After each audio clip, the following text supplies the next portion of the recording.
ओ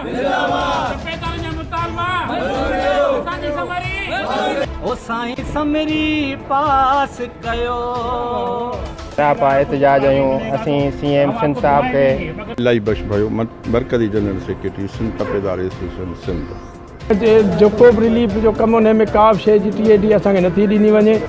सिंध तपेदार ऐं कोटार एसोसिएशन पारां पोएं हिकु हफ़्ते खां ऑफिसुनि जी तालाबंदी करे एहतजाज जारी आहे, जंहिं सबबि ऑफिसुनि जी कारवहिंवार ठप थी वियो आहे। ऑफिसुनि जी तालाबंदीअ सबबि खातेदारनि ऐं आबादगार सख़्तु परेशान आहिनि, जंहिं सबबि खातेदारनि खे खातनि जी ॼाण, सेल सर्टिफिकेट ऐं रजिस्ट्री में सख़्तु मुश्किलातुनि खे मुंहुं ॾियणो पइजी रहियो आहे। जॾहिं त हुकूमत तरफ़ां तपेदारनि ऐं कोटारनि जे एहतजाज ते मुसलसिल कनल आटार सबबि कारवहिंवार मुकमिल ठप थी वियो आहे।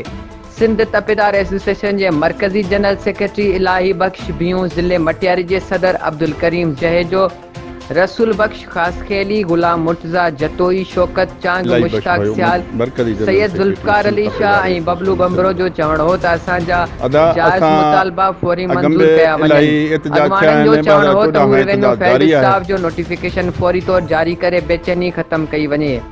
हुननि जो चवणु हो त कोटारनि खे 2 स्केल मां 5 में, तपेदारनि खे 5 स्केल मां 11 स्केल में, सुपरवाइज़िंग तपेदारनि खे 11 स्केल मां 14 स्केल में अपग्रेडेशन कई वञे।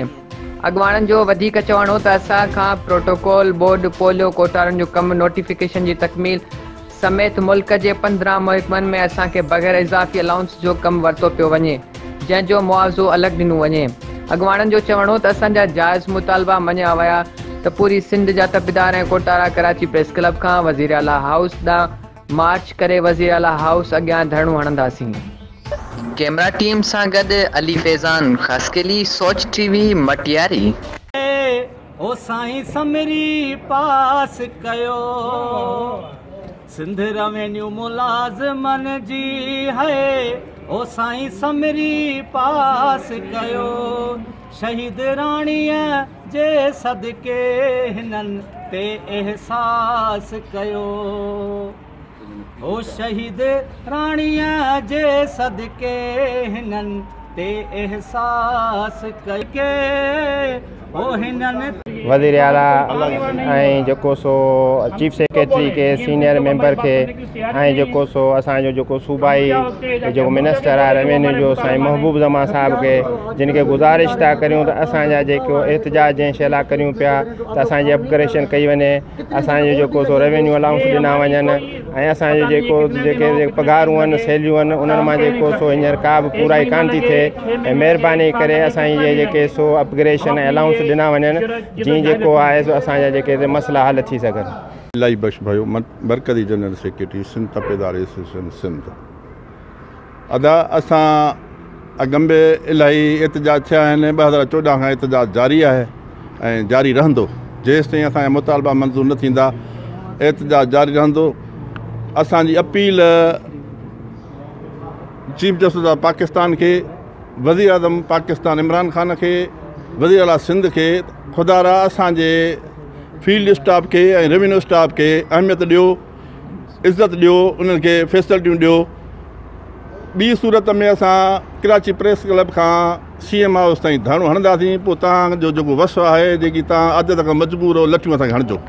असां लठियूं खाइण लाइ तयारु आहियूं ऐं लठियूं खाईंदा रहंदासीं। असांजी अपग्रेडेशन आहे, असांखे ॿियनि 3 सूबनि में अपग्रेडेशन थी चुकी आहे। तपेदार खे 11, सुपरवाइज़िंग तपेदार खे 14, कोटवार खे 5, अञा बि 7 कोटार खे मिलियो आहे। केपीकी में नोटिफिकेशन असांजा सिंध गवर्नमेंट खे ॾिना आहिनि। 3 सीनियर मेंबरनि लिखियो आहे असांजे, त 3 चयो आहे त हिन खे अपग्रेडेशन कोटवार खे 7 में ॾियो, तपेदार खे 11 ॾियो ऐं 14 सुपरवाइज़िंग तपेदार खे ॾियो। अपग्रेडेशन ॾियो। सर्विस स्ट्रक्चर असांजो 2016 में मंज़ूर थी चुको आहे। 2016 खां 3 साल गुज़रिया आहिनि, उनजो नोटिफिकेशन जारी नथो कयो वञे। असां मीडिया जे साम्हूं ऐं मीडिया वारनि खे अपील बि कयूं था ऐं साम्हूं इहो एहतजाज रिकॉर्ड कराईंदा रहूं था ऐं एहतजाज असांजो जारी रहंदो।